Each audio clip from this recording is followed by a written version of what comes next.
Hello everyone. Welcome to the lecture 11 of modern history in the continuation of the series that we have begun. So in this specific lecture we're going to discuss about the early civil and the tribal uprisings, and we have set the timeline from 1750 to 1857. ठीक है, 1857 तक इसलिए limit करा है because as you all must be knowing that 1857 the very famous, the first war of independence, the great revolt of 1857 happened. तो happened 1857 में जो हुआ वो तो फाइनल आउटकम था. So what all were the reasons जिसकी वजह से ये जो भी रिवोल्ट था it got a support from the common people, the normal peasants. उनको उस रिवोल्ट को उनका सपोर्ट क्यों मिला, वो रीजंस जानने के लिए हम आज का लेक्चर रेफर करेंगे. ठीक है, एंड प्राइमरीली हमने ये पूरा टॉपिक 4 रीजन्स के हिसाब से डिस्ट्रीब्यूट करा है. ठीक है, तो heading is very simple, early civil and tribal uprisings. Tribal का मतलब आप लोग जानते ही हो. ठीक है, उसके बारे में हम डिस्कस करेंगे. Timeline is from 1750 to 1857. ठीक है, 4 रीजन्स के अंदर पूरी जो अपराइजिंग्स थी वो डिस्ट्रीब्यूट हुई है. You have Bengal and the eastern region, then you have second north India, third your western India, and fourth is your south India. ठीक है, इन सारी चीज़ों को डिस्कस करने के बाद at last we will be discussing the nature of the uprising. इसके कुछ क्रिटिकल एनालिसिस जो हैं, जो पॉइंटर्स हैं वो ज़रूरी, वो हम डिस्कस करेंगे. And after this closure of this lecture, next lecture में हम रिवोल्ट ऑफ 1857 स्टार्ट करेंगे. तो उस लेक्चर में, इस लेक्चर का जो अंडरस्टैंडिंग है उससे आपको एक कंटेक्स्ट और बेस समझ में आएगा कि what was the primary reason because of which the majority of the peasant, the tribals were against the Britishers. ठीक है, तो यहाँ से आपको कॉन्टेक्स्ट मिलेगा. अभी आप देखोगे तो you can see there is a long list of revolt that happened. तो हम प्रीलिम्स और मेंस के हिसाब से जो जो हमारे इंपॉर्टेंट कंटेक्चुअल पॉइंट्स है उसको हम डिस्कस करेंगे.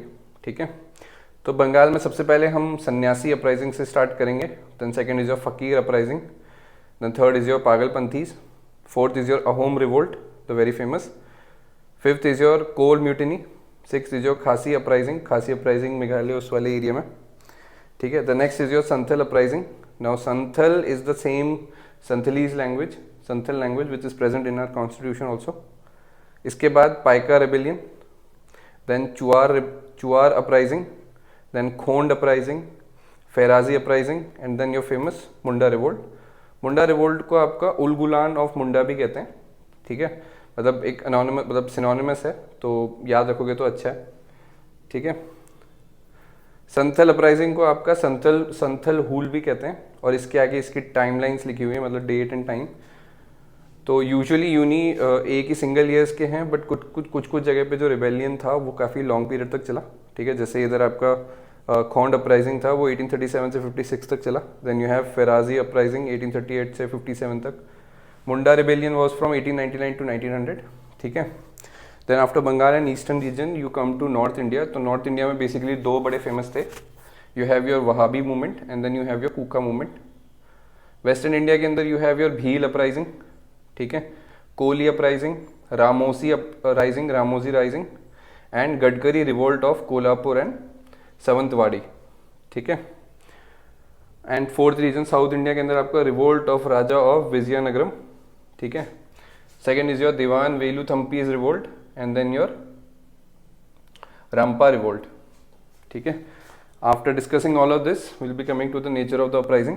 ठीक है, and with that will close our today's lecture. ठीक है, तो ये हेडिंग लिख लो. इसके अंदर पहला रीजन से स्टार्ट करेंगे, बंगाल एंड ईस्टर्न रीजन, और इसमें पहला लिख लो सन्यासी अपराइजिंग.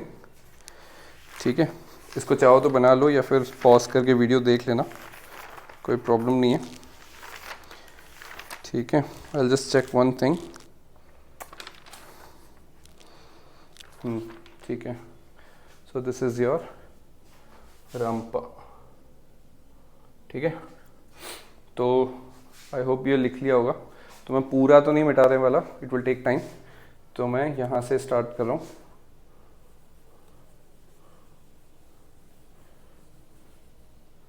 ठीक है, right down the very first sanyasi movement.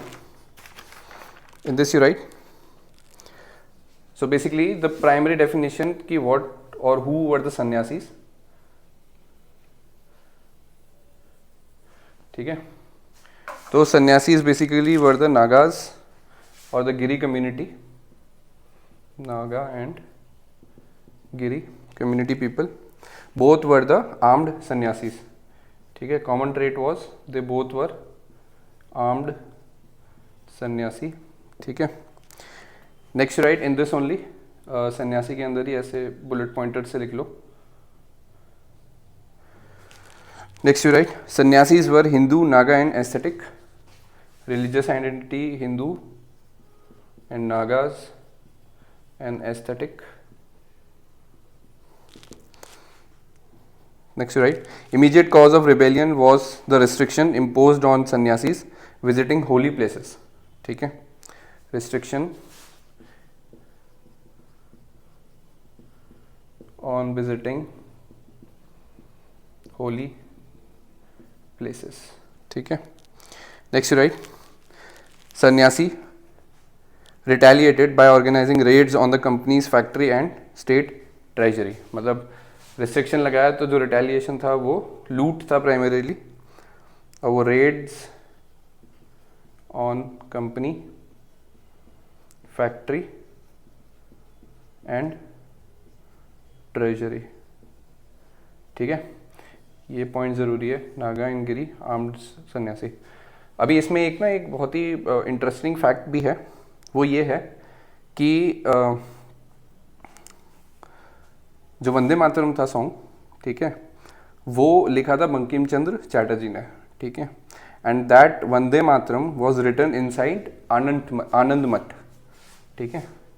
तो इसका लिंक क्या है मैं बताता हूँ अभी। Bankim Chandra Chatterjee wrote Anand Math which contain Vande Mataram, ठीक है, मातरम। बट ये जो प्राइमरीली आनंद मठ लिखा था बंकिम चंद्र चैटर्जी ने, ये बेसिकली प्राइमरी आपका सन्यासी अपराइजिंग के ऊपर था। तो यू कैन मतलब साइड में लिख लो ऐसे एस्टिक लगा के, फैक्ट है, अच्छा है। तो you can write Anand Math was written by Bankim Chandra Chatterjee for the sanyasi rebellion and Vande Mataram was written inside it, ठीक है।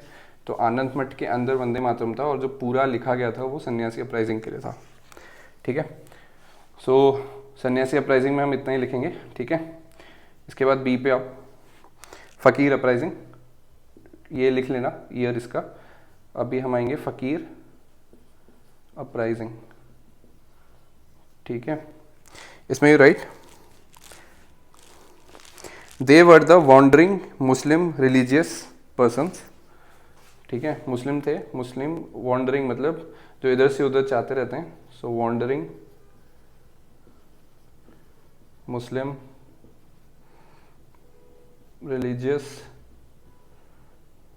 पर्सन्स, ठीक है। नेक्स्ट राइट, अब ये मिटा देता हूँ मैं, ये हटाते हैं, जगह चाहिए। आज का लेक्चर थोड़ा बड़ा होगा तो स्पीड से लिखना।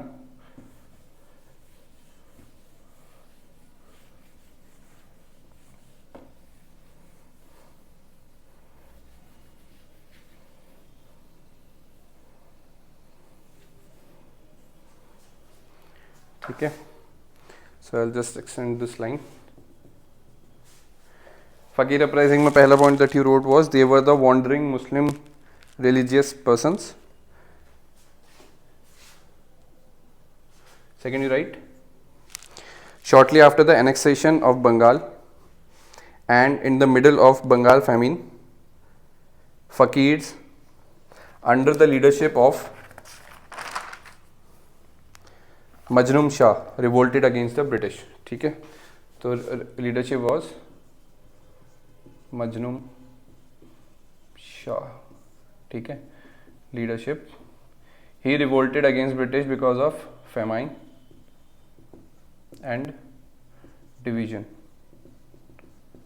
ऑफ बंगाल, ठीक है। नेक्स्ट राइट, डिवीजन नहीं एनेक्सेशन बोलेंगे, sorry. Next right, fakir often colluded with the sanyasis in raiding the company's factory. ठीक है, तो ये वाला पॉइंट था, ये इनके लिए भी वैलिड था। Next right, fakirs were supported by Chirag Ali, Bhawani Pathak and Devi Chaudharani. तो सपोर्टर्स में लिख लो चिराग अली, भवानी पाठक एंड देवी चौधरानी। ठीक है, ये जो थे भवानी पाठक, ये थे डिकॉइट, डाकू इन बंगाल। ठीक है,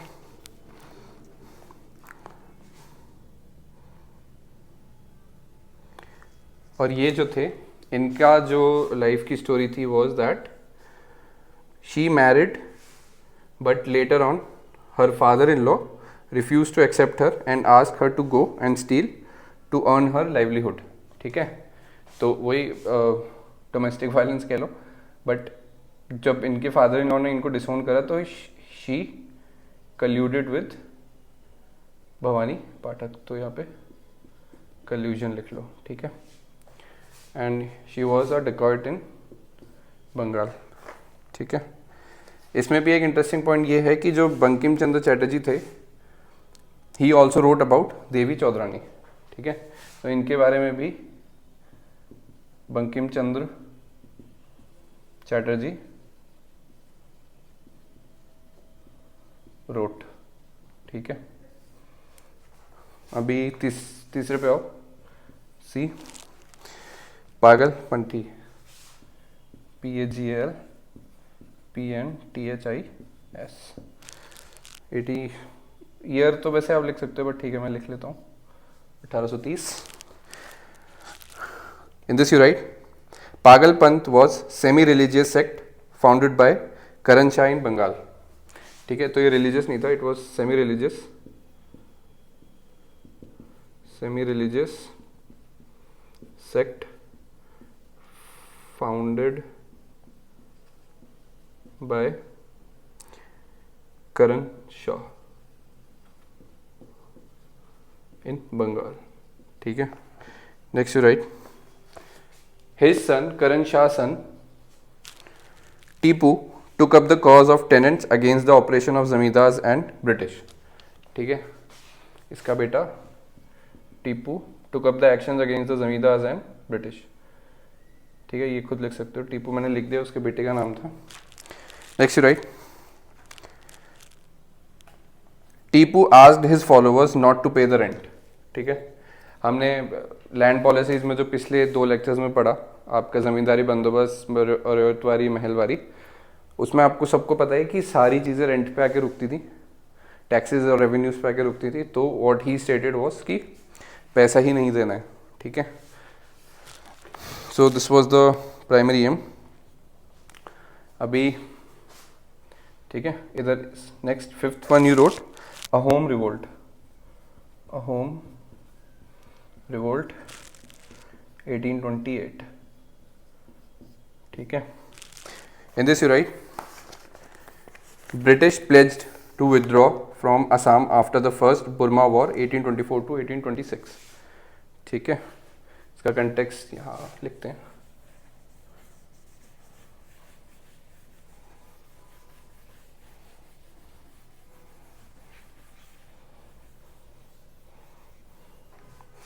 The context was that British pledged to withdraw, British pledged to withdraw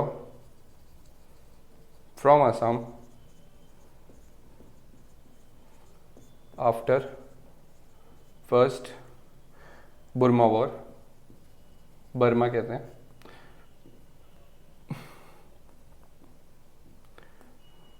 1824 to 26।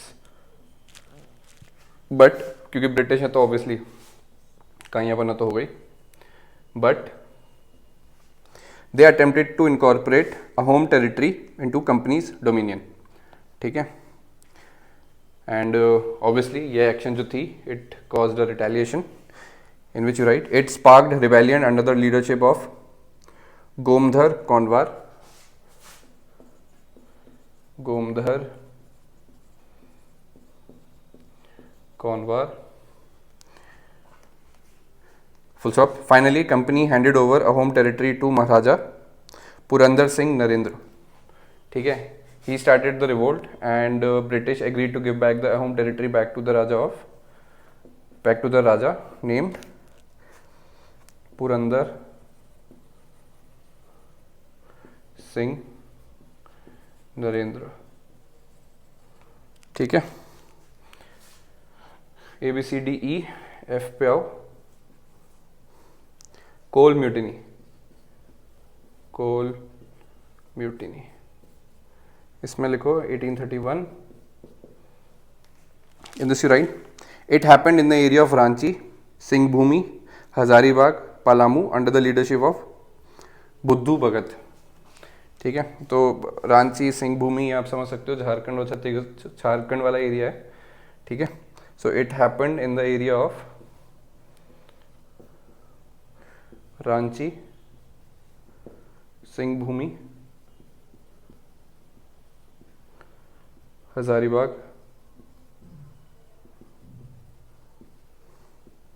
Palamu under the leadership of बुद्धू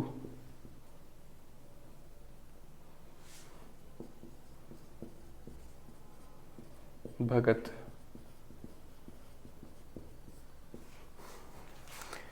Next, right? Reason of the revolt was large-scale transfer of land from coal head. Reason of the revolt was large-scale transfer of land from coal headbands to outsiders like Sikh and Muslim farmers. ठीक है, जो coal bed था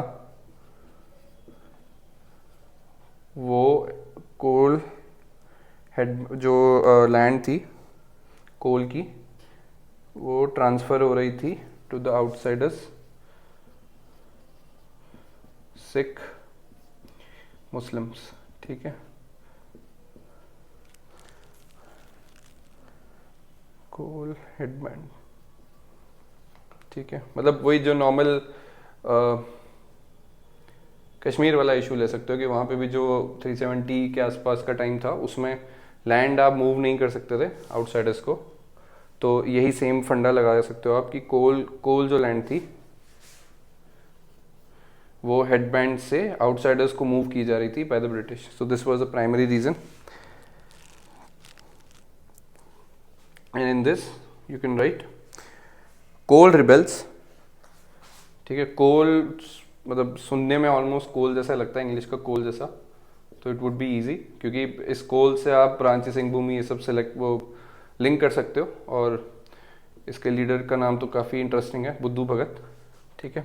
इसमें तीसरा point लिखो Kol rebels killed and burned about 1000 of outsiders, ठीक है। तो मास किलिंग हुई, 1K आउटसाइडर्स गॉट किल्ड, ठीक है। नेक्स्ट राइट खासी अपराइजिंग,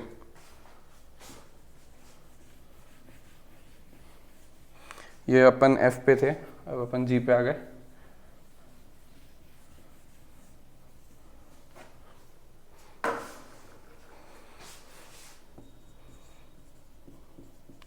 खासी अपराइजिंग, ठीक है। 1829 इन दिस यू राइट, मैं नीचे वाला मिटा देता हूँ ताकि कंफ्यूजन ना हो। ईस्ट इंडिया कंपनी, पहला पॉइंट लिखो, East India Company wanted to build a road linking Brahmaputra valley to Sylhet, ठीक है। तो East India Company wanted to build a road linking Brahmaputra to Sylhet की स्पेलिंग SYLHET, ठीक है, यूं सिलहट, ठीक है। तो East India Company wanted to build a road linking Brahmaputra valley to, ये ब्रह्मपुत्र रिवर पे मत पहुंच जाना, वैली है, तो ठीक है, Brahmaputra valley to Sylhet.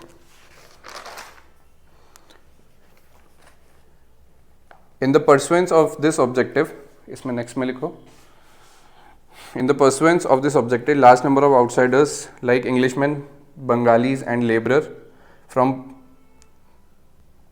plain flooded areas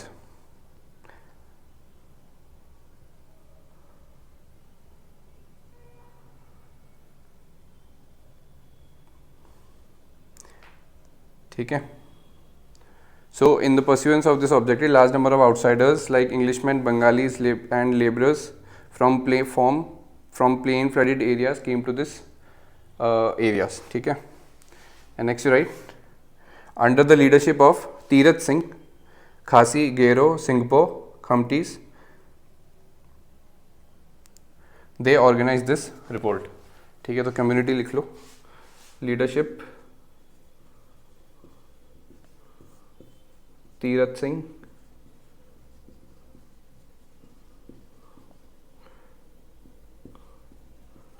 खासी, गेरो, सिंगपो, खमतिस, ठीक है, दे ऑर्गेनाइज दिस रिवोल्ट, ठीक है। ये कौन सा था अपना जी। अब आ जाओ एच पे। H is your Santhal uprising, Santhal uprising,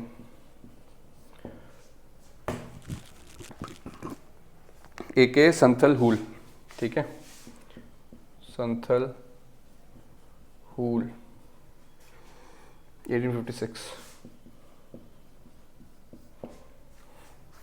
And this you write, first Santhal uprising was the most massive of all the tribal revolt, ठीक है। Next you write, Santhal inhabited the region between Bhagalpur and Rajmahal, which they called Damane-Kok. So ये पहला तो लिख लिया,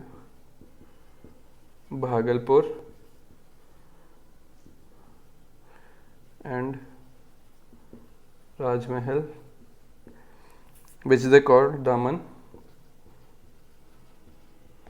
a Cook. Their main resentment was against the Usurious people.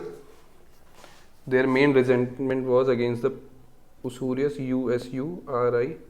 Usurious people from Bengal, but they turned against British government when they saw that the government officials were hand in gloves with the oppressors, ठीक है। Usurious Bengal people, ठीक है। Next you write, they called these outsiders as Dikus, डाकू, डीकूज से relate कर सकते हो। They called these outsiders as Dikus, DIKUS, outsiders, DIKUS, Dikus. They called these outsiders as Dikus under the leadership of Sidhu and Kanhu. They rose in revolt, ठीक है। So Sidhu and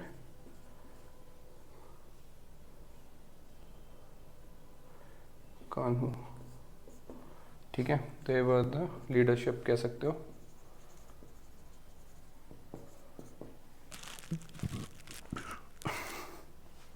Next right, leaders claimed that Thakur had communicated with them, मतलब Thakur basically जो हर एक community के एक God को जिनको believe करते हैं, तो इनके में ठाकुर थे।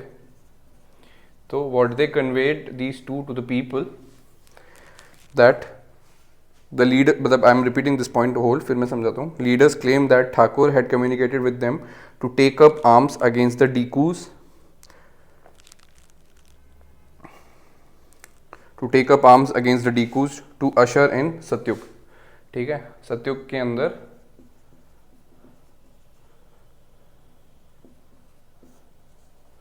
डीकूज के अगेंस्ट आर्म्स उठाने भाई। ठीक है,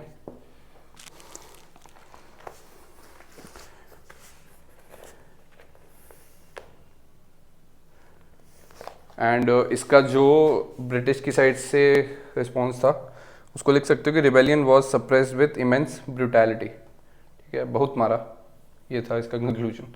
ठीक है, इसके बाद we are at H now.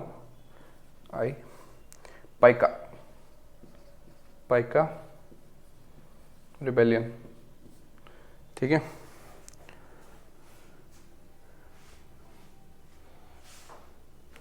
so in this you write Paikas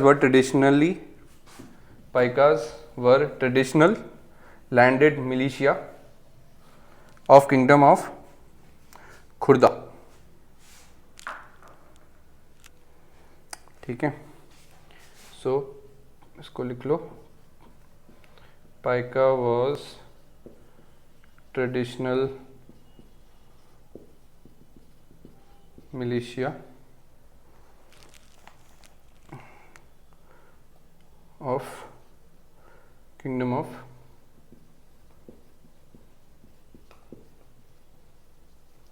Khurda.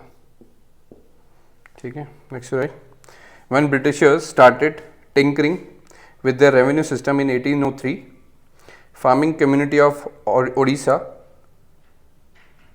rise to rebellion। ठीक है, उड़ीसा का है ये। So next you write, British revoked rent-free states of Paikas. British revoked rent-free states of Paika. In this scenario, led by Bakshi Jagabandhu. In this scenario, Bakshi BAKSHI Jagabandhu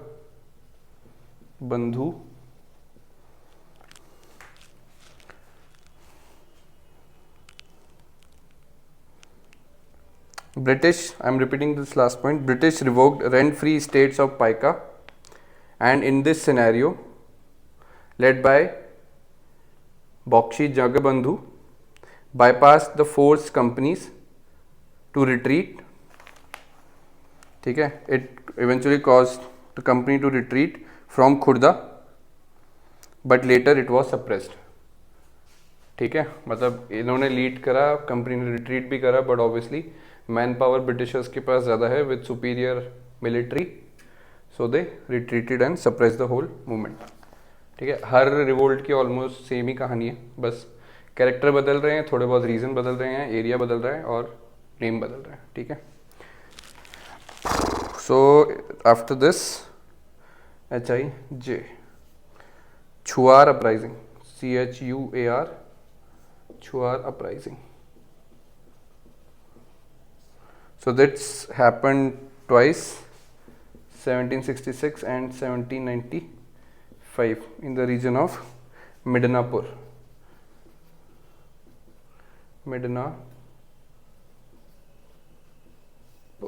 ठीक है, in this you can simply write the reason for uprising was famine, economic hardships, enhanced land revenue, demand from British। ठीक है, इसमें कुछ है नहीं ज़्यादा लिखने के लिए।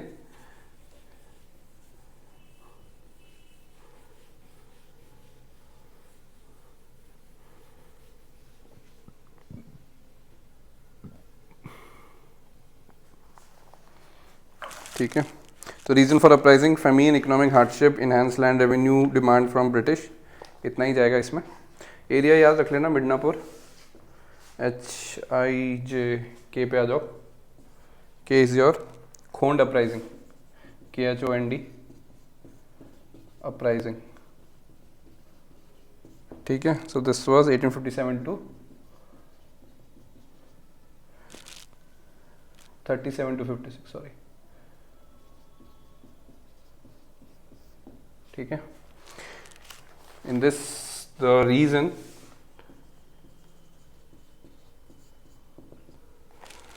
British attempted to put end to Khond's cultural practice of human sacrifice, Mariha. ठीक है, ह्यूमन सेक्रीफाइस की एक प्रैक्टिस होती है, मतलब हर कल्चर में डिफरेंट डिफरेंट होती है. तो इसमें खोंड्स की एक ह्यूमन सेक्रीफाइस कल्चर है, था ह्यूमन सेक्रीफाइस कल्चर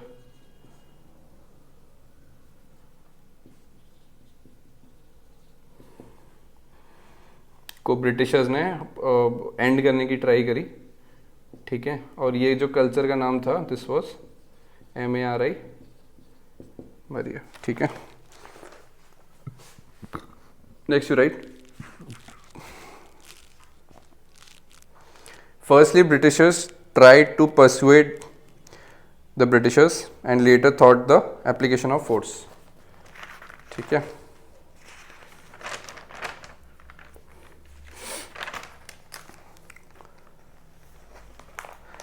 सो इसमें लास्ट लिख सकते हो, under the leadership of Chakra Bisoi, Chakra Bisoi Khond revolted, ठीक है.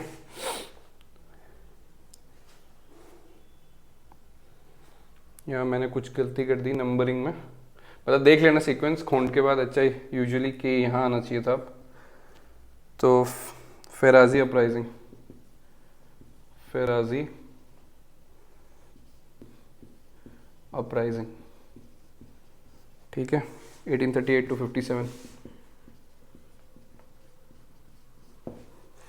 इट वॉज, इसको लिख लो first point, it was a Muslim sect, it was a Muslim sect founded by Haji Shariatullah, ठीक है. मुस्लिम sect, founder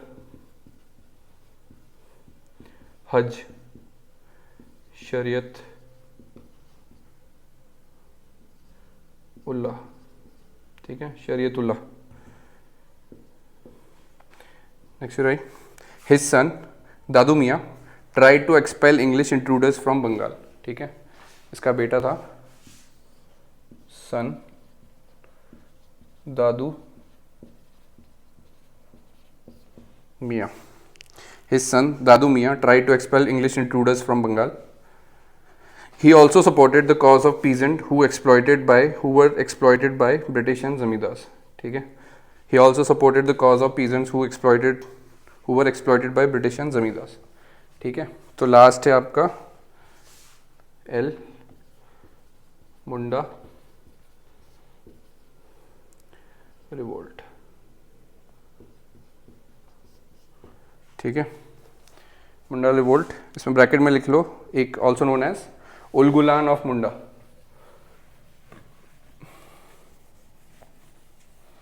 Ulgulan of Munda.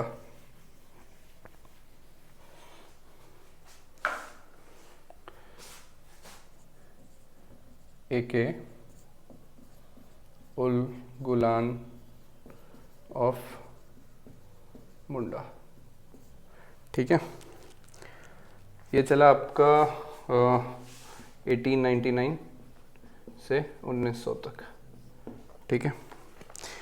Obviously the very well known, the very renowned, in fact one of the bravest leader was Birsa Munda, ठीक है. Next you write, the reason of revolt was destruction of system of common land holding by the Britishers and their agents, ठीक है. Common land holding जो system था वो हटा दिया. Common land का मतलब ये है कि कम्युनिटी लैंड था, उसको हटा दिया उन्होंने. Next right, Birsa Munda envisaged an ideal and just society which would be free from internal as well as European exploiters, ठीक है. He dreamed of having this society जहाँ पे कोई इंट्रूडर्स नहीं होंगे, कोई एक्सप्लॉइटर्स नहीं होंगे, राइट। तो इतना ही था इसमें। So with this we end with our east and Bengal area, ठीक है। अब लिखो सेकंड, नॉर्थ इंडिया। सो ये सब बंगाल के अंदर चल रहा था, Bengal and east. So B करके लिख लो, नॉर्थ इंडिया, ठीक है। अब बी के अंदर जो पहला है आपका वो है वहाबी मूवमेंट, इसको B1 लिख लो, ठीक है। वहाबी मूवमेंट 1849, ठीक है। In this you write Wahhabi movement has been active since 1820s, but in terms of British rebel it started in 1849, ठीक है। 1820 से था, बट जो प्राइमरी ब्रिटिश रिबेल था वो 1849 से स्टार्ट हुआ। तो started, it has been since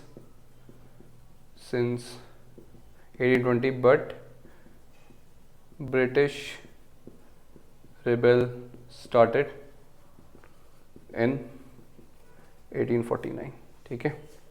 इसके अंदर next right, it was an Islamic revival movement founded by Syed Ahmad of Rae Bareli, who was inspired by the teaching of Abdul Wahab of Saudi Arabia, ठीक है। तो जो प्राइमरी रीज़न था इसका वो था इस्लामिक रिवाइवल का, and it was founded by Syed Ahmad of Bareilly, Bareilly, who was inspired by the teaching of Abdul Wahab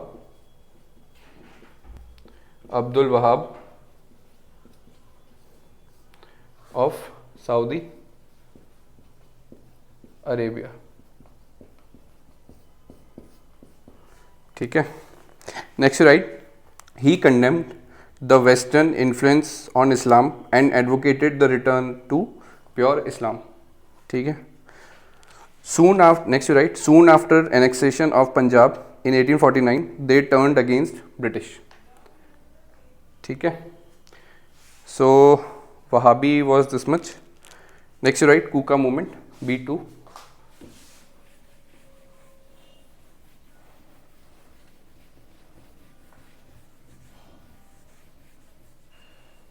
So this is B2, Kuka movement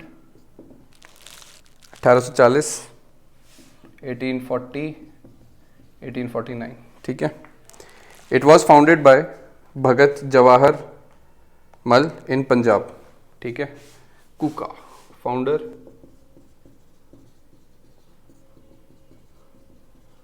Bhagat Jawahar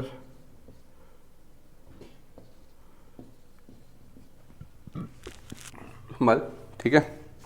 next right, initially it was a religious purification campaign, but after the annexation of Punjab they turned against British, same कहानी, ठीक है। वहाबी के अंदर once they realise that the annexation of Punjab had happened by the British, उन्होंने revolt कर दिया, और primary reason इनका तो ये था ही कि भाई इनसे इनका पंजाब ले लिया, ठीक है। तो दूसरों की गलतियों से सीखा वहाबी के अंदर, और कूका के अंदर खुद से गलती होने दी, ठीक है। So these were the two for north India. Now the third cream as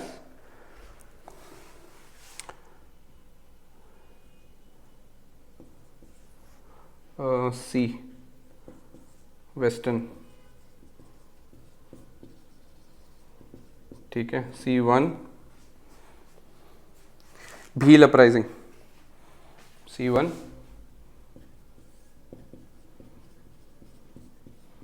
Bhil uprising 1818 से 1846, leader was Sewaram, leader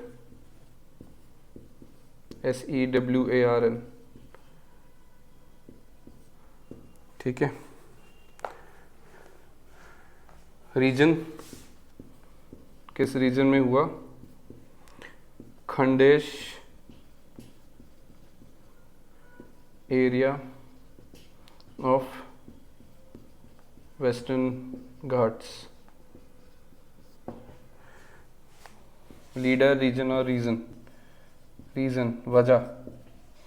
Reason was British occupation of Khandesh, after which there was fear of agrarian hardships. ठीक है, British ने खंडेश area को occupy कर लिया, जिसका primary fear ये था कि जो आपका एग्रेरियन था वो हार्डशिप, एग्रेरियन एक्टिविटीज़ कह लो, एग्रीकल्चर एक्टिविटीज़ कह लो, कुछ भी कह लो, वो उसका सून ऑनसेट ऑफ एग्रेरियन हार्डशिप. तो reason was the occupation of Khandesh by British. ठीक है, reason. So this was very first Bhil. The second C2 you can write. Kohli uprising.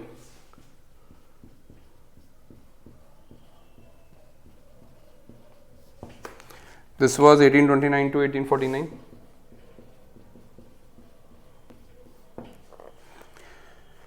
In this you write, companies rule brought large scale unemployment and destruction of many forts. Kohli.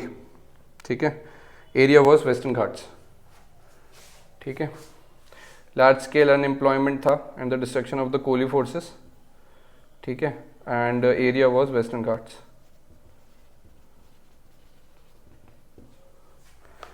ठीक है, अभी C3 you write Ramosi Rising. Ramosi, not Ramoji. Ramosi, Ramosi.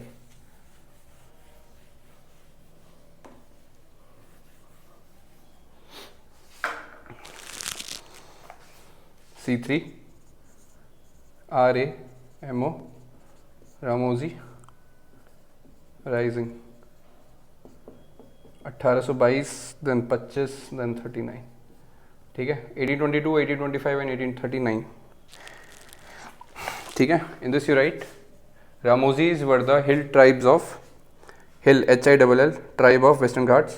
Next you write, they were not reconciled with British rule initially. They were not reconciled with British rule, and initially they revolted against Chittoor Singh, 1822. Chittoor Singh के against revolt कर दिया 1822 में. ठीक है, because they were not reconciled with British rule. Next right, they again revolted in 1839 after the deposition of Raja Pratap Singh of Satara. ठीक है, after the deposition of Raja Pratap Singh of Satara 1839. ठीक है, Chittur Singh 1822, deposition of Raja Pratap Singh of Satara 1839. C4 Gadkari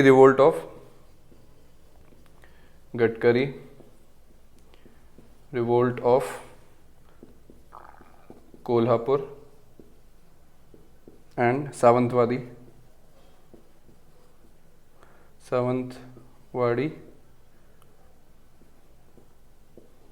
1844. ठीक है,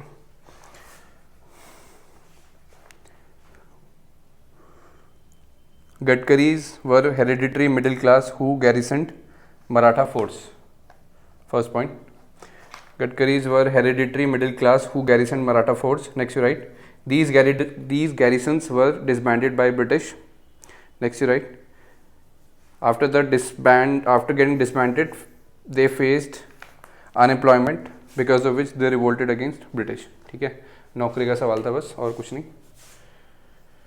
सो इसमें क्या लिखोगे? गडकरी लिख लो, गडवरी. ठीक है, और गैरिसन अनएम्प्लॉयमेंट. देखो मैं ना ये छोटे छोटे वर्ड्स में छोटा सा फ्लो इसलिए बनाता हूँ ताकि आप लोगों को तो पूरा लिखना है एज अ नोट्स, बट मैं इसलिए छोटा इसलिए बनाता हूँ कि नोट्स के स्टार्टिंग में या लास्ट में, मतलब ऑब्वियसली किसी भी हेडिंग या टॉपिक के लास्ट में छोटा सा टॉपिक बना लोगे ना तो आपको रिकॉल करने में बड़ा ईजी होगा। ठीक है, मतलब मैं तो ऐसे ही पढ़ता हूँ, it's your call how you take it. ठीक है, and now the final, the south of India, south India. ठीक है, इसके अंदर write down D1, revolt of Raja of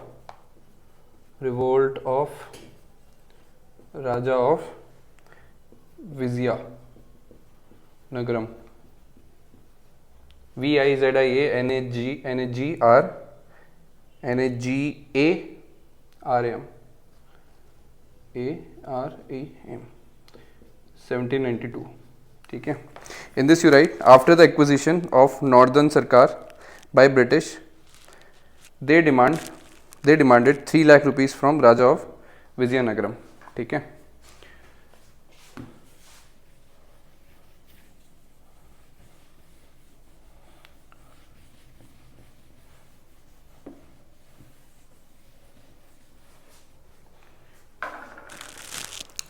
so I'll repeat the point. After the acquisition of northern Sarkar by British, they demanded 3 lakh rupees from Raja of Vizianagaram। Next you write Raja resisted the move but he died during the combat with British in 1794, and later British conciliated with his son। ठीक है,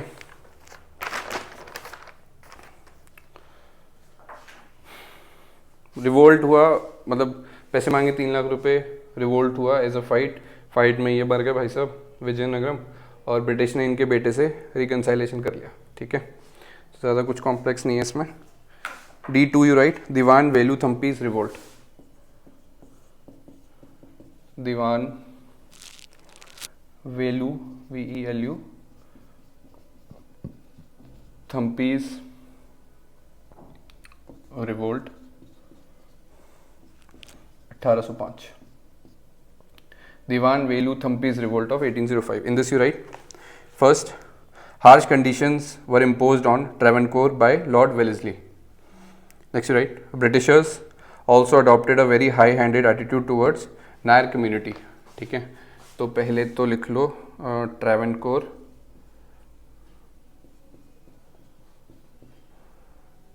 was imposed with harsh condition by Lord Wellesley। ठीक है, और Britishers were very high-handed, Britishers held a very high-handed attitude towards the Nair community।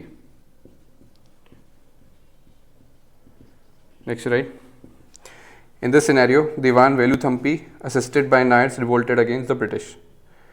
Next right, Britishers hanged Velu Thampi to instill fear among the people। ठीक है, लटका दिया इसको वेलू थम्पी को revolt के जस्ट स्टार्ट होते ही। ठीक है, so life next right D3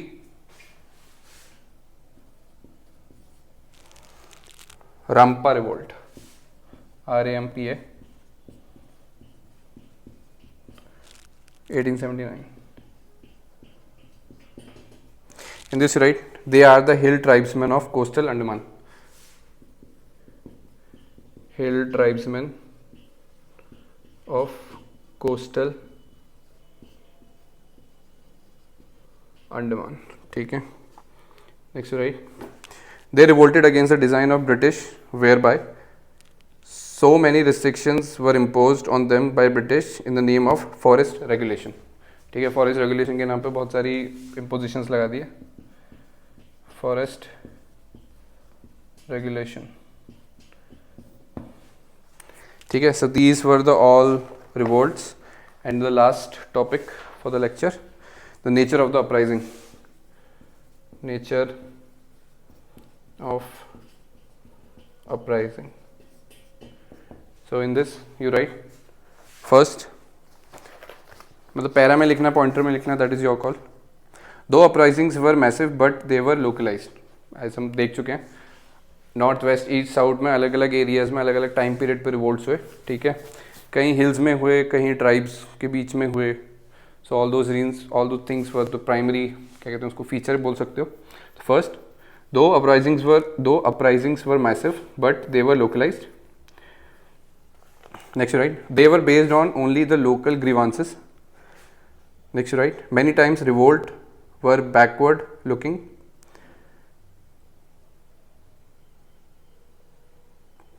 and they were keen to restore past practices. Example Khond लिख सकते हो इसमें, क्योंकि उसमें ह्यूमन सेक्रीफाइस को रोकने का कोशिश करा था, तो that backfired. Next right, the leadership of revolt was semi feudal in nature. Next you write, those who were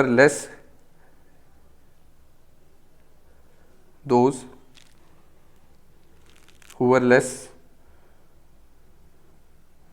ambitious were pacified by the concession given by Britishers. Next you write, the fights were unequal in nature because obviously जो tribals fight कर रहे हैं वो अपने localised हथौड़े या अपने बनाए हुए मशीनरी, मतलब हैमर या खुद की बनाई हुई तलवार से फाइट कर रहे हैं। And obviously Britishers were having advance arms and ammunition, ठीक है।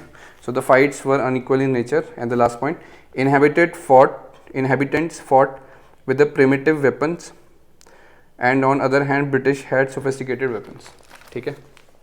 So with this we come to the end of our today's lecture, ठीक है। हमने बैकग्राउंड समझ लिया पूरा, लोकल एंड ट्राइबल अपराइजिंग का, अलग अलग एरियाज़ के corresponding. And with this we are formally moving into the revolt. So कल जो नेक्स्ट लेक्चर आएगा उसमें हम रिवोल्ट ऑफ 1857 से स्टार्ट करेंगे। एंड इन दिस, इसके अंदर हम पहले उसका इमीडिएट कॉज ऑफ रिवोल्ट समझेंगे, ठीक है। उसके अंदर इमीडिएट कॉज के अंदर भी आपका मिलिट्री कॉज था, ठीक है। Then you have economic exploitation, right? Then you have destruction of trade, craft, confiscation of rent-free states, ये सारी reasons थे, ठीक है। फिर उसमें हम socio religious background of the revolt भी समझेंगे, पॉलिटिकल बैकग्राउंड समझेंगे, ठीक है। And then the main topic, the course of revolt, कि भाई कैसे क्या मूवमेंट स्टार्ट हुआ, कहाँ गया, किस रीज़न पे कहाँ कितना इम्पैक्ट आया। And after this will study about the prominent leaders of the revolt, ठीक है। जैसे बाजीराव टू थे, आपके बहादुर शाह थे, राइट, बेगम हजरत महल थी, तो विल स्टडी अबाउट देम, ठीक है। And then will study about the suppression, कि how British reacted, how they suppress the whole revolt. Then will analyse the critics, mainly the heading would be the cause of the failure of revolt. And the last topic would be the significance of revolt, ठीक है, कि क्या हमने इससे सीखा और क्या इसका लॉन्ग टर्म इम्पैक्ट या शॉर्ट टर्म इम्पैक्ट था। All these things will study in the next lecture, ठीक है। तो इसके मैं आपको पूरे डिटेल नोट्स दे दूंगा। वेरी एकदम सोफिस्टिकेटेड लैंग्वेज है, एक बार ही पढ़ोगे, दो बार ही पढ़ोगे, सारी अंडरस्टैंडिंग आ जाएगी। फिर इसको obviously you have to concrete this knowledge, these notes with the studying of the standard books, तो वो ईजी रह जाता है। स्टैंडर्ड बुक पढ़ोगे फर्स्ट गो में तो हो सकता है फर्स्ट टाइम में बाउंसर जाए। सो आई वुड रिकमेंड पहले ये नॉर्मल लेमन लैंग्वेज के नोट्स समझ लो, ठीक है, उसके बाद स्टैंडर्ड बुक रेफर करोगे तो प्रिपरेशन कंक्रीट हो जाएगी। So with this will end our today's lecture. I hope you like this video. So अगर अच्छा लगा तो लाइक, शेयर एंड सब्सक्राइब। कोई क्वेरी हो तो leave it in the comment section, मैं रिप्लाई करूँगा। So in the next lecture will study 1857 revolt. So till then, thank you, bye bye.